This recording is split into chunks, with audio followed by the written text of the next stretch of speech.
And so, as much as sort of we're doing this at Airbnb and making a really concerted and intentional investment to improve things, I really do think there are some other cool things that other companies are doing as well. And again, it revolves around sort of trying to bridge sort of the offline and online experience. So I don't know how this is actually performed in the big picture, but Tommy Hilfiger now have an adaptive line of clothing where that they have clothing ranges that are more easier to use if you are a wheelchair user or if you've had a prosthetic limb. And they've just really thought about how they can modify clothing to make it easier if you have an accessibility need. About 18 months ago, I think, Google launched a new service on Google Maps where they were adding accessible navigation routes on Google Maps. This was a really great example of an intervention where it had nothing to do with the accessibility of Google Maps itself, but they were using their technology to find real-world information so you could discover it on Google Maps. And here is the Xbox adaptive controller that Microsoft created, again, a couple of years ago. This was a controller made to make the Xbox easier to use for folks who have accessibility needs. I thought this was a really cool example of a company making an investment to make their product or service easier to use.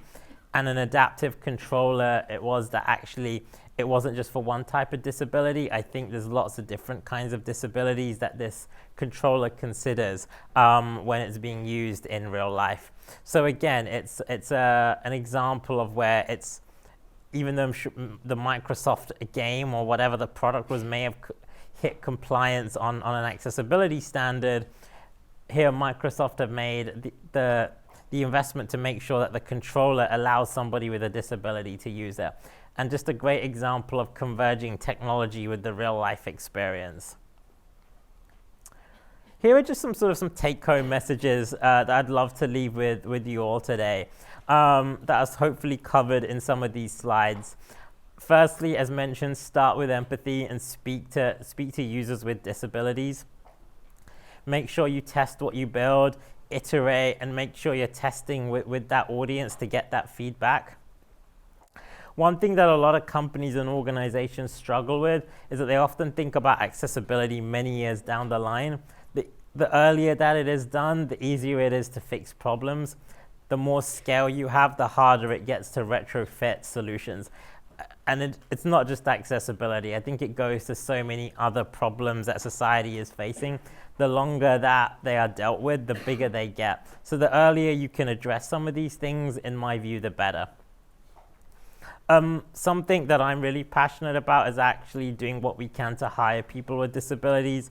It's a massively underserved and under-tapped in community of talent and resource. And where possible, there's so many amazing and talented people looking for roles. And I think not just on the accessibility front, it also then gives you fantastic insights and lived experience on developing products. And finally, as much as investing in this area is the right thing to do, I also hope people see this as like an amazing opportunity from a business perspective as well, that this is an underserved need, and the best entrepreneurial opportunities often come from needs that are underserved. And so if you are thinking for entrepreneurial ideas, to think of this community as something where you could build solutions for.